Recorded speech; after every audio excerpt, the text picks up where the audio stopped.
2014 में जब पहली बार आदरणीय श्री नरेंद्र मोदी जी देश के प्रधानमंत्री बने, तो उस वक्त भारत की अर्थव्यवस्था पूरी तरह से एक चौपट स्थिति में थी। इकोनॉमिक्स यहाँ का पूरा नेगेटिव फेज में चल रहा था। और भारत में या पूरे विश्व में जब भी यहाँ के इकोनॉमिक्स की चर्चा होती थी, तो चर्चा होती थी यहाँ के घोटालों की, यहाँ के स्कैम्स की। कभी किसी कंपनी के डूबने की खबर आती थी, कभी शेयर मार्केट डाउन होने की खबर आती थी, कभी खबर आती थी क्योंकि मल्टीनेशनल कंपनी यहाँ से वापस जा रहा है, कभी ऐसा लगता था कि एफडीआई यहाँ से वापस ले लिया जा रहा है। कुल मिलाकर के ऐसी स्थिति आ गई थी कि एक्सपर्ट्स ने बोलना चालू कर दिया था कि कहीं देश में फाइनेंशियल इमरजेंसी की सिचुएशन ना आ जाए। लेकिन जब 2014 में नरेंद्र मोदी जी प्रधानमंत्री बने, तो हर भारतीय के मन में एक नई उम्मीद जगी। हर भारतीय को, चाहे वो छोटा वर्कर हो या फिर किसी कंपनी का मालिक हो, सबको लगा कि अब कोई बहुत बड़ा इकोनॉमिक रिफॉर्म्स आएगा, अब कोई एग्रेसिव रिफॉर्म्स किए जाएंगे, जिससे वापस से भारत की अर्थव्यवस्था जो है वो पटरी पर आएगी। 2024 में भी नरेंद्र मोदी जी ने इस बात को कहा था कि भाजपा जब अपने तीसरे टर्म पर पहुंचेगा, तो भारत जो है वो तीसरी अर्थव्यवस्था बनकर पूरे के पूरे विश्व में उभरेगी। और आज यह साबित हो गया है कि भाजपा के इकोनॉमिक रिफॉर्म्स, नरेंद्र मोदी जी द्वारा किए गए एग्रेसिव इकोनॉमिक रिफॉर्म्स का असर आज भारत की अर्थव्यवस्था में देखने को मिल रहा है।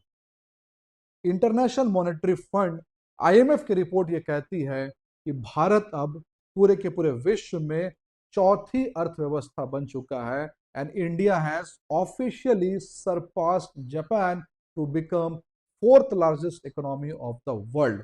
और अब भारत इकोनॉमिक्स के टर्म्स में केवल 3 कंट्री से पीछे है, यूएस, चाइना और जर्मनी। और आईएमएफ ने यह भी कहा है कि अगले 2 से 3 सालों में भारत जर्मनी को पीछे छोड़ करके थर्ड लार्जेस्ट इकोनॉमी जो है वो बनने के लिए जा रहा है। अगर आईएमएफ के हम रिपोर्ट को देखें, वर्ल्ड इकोनॉमिक आउटलुक के रिपोर्ट को देखें, उसके जीडीपी फोरकास्ट को देखें, तो वो कह रहा है कि पूरे के पूरे वर्ल्ड का जो जीडीपी है वो 2025 में होने वाला है 2.8% और 2026 में होने वाला है 3%।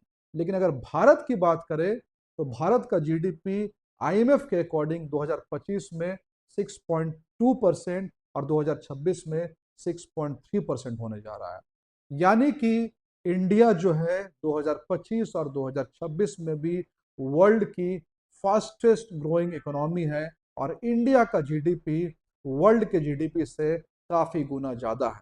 आज हम सब भारतीयों के लिए यह बहुत खुशी की बात है कि इंडिया को आज इकोनॉमिक्स रडार में, इकोनॉमिक्स लैडर में इतना महत्वपूर्ण स्थान जो है वो मिला है।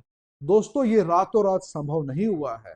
पिछले 10 सालों में नरेंद्र मोदी जी ने जो कार्य किए हैं, भाजपा ने जो इकोनॉमिक रिफॉर्म्स किए हैं, चाहे वो हम जीएसटी की बात करें या फिर बैंकिंग में इंसॉल्वेंसी कोड की बात करें, चाहे हम लेबर कोड की बात करें, चाहे हम सिंगल विंडो क्लियरेंस की बात करें, चाहे हम स्टार्टअप इंडिया की बात करें, चाहे हम मेक इन इंडिया की बात करें, चाहे एमएसएमई छोटे इंडस्ट्रीज को सपोर्ट करने की बात करें या छोटे वर्कर्स को सपोर्ट करने की बात करें।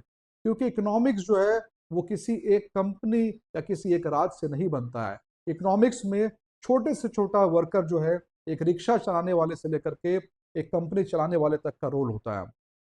यानी कि आज जो भारत विश्व की चौथी सबसे बड़ी अर्थव्यवस्था बनी है, इसमें सभी भारतीयों का योगदान है। उन सबका योगदान है जो इस इकोनॉमिक सिस्टम से इंटीग्रेटेड है, जो यहाँ टैक्स भरते हैं या फिर जो किसी तरह से इकोनॉमिक्स को कंट्रीब्यूट करते हैं। और नरेंद्र मोदी जी ने इस बात को कहा है कि हमारे भारत का जो विजन है विकसित भारत 2047 को बनाने का, वो विकसित राज्य के जरिए ही होगा। यानी कि विकसित राज्य से विकसित भारत की एक कल्पना की गई है 2047 तक। और नरेंद्र मोदी जी ने एक तरह से आग्रह किया है सारे के सारे राज्यों को कि जिस तरह से भारत सरकार ने 2047 तक एक विकसित भारत का विजन डॉक्यूमेंट बनाया है, वैसा ही विजन डॉक्यूमेंट बाकी राज्यों को भी बनाना चाहिए।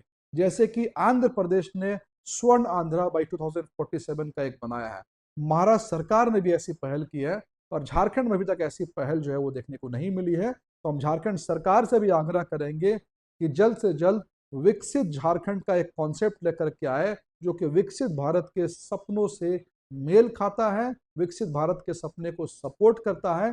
क्योंकि जैसा कि मोदी जी ने कहा है, विकसित राज्य से ही विकसित भारत की कल्पना जो है वो पूर्ण हो सकती है। तो सभी भारतीयों को मैं इसके लिए बधाई देता हूं। जय हिंद।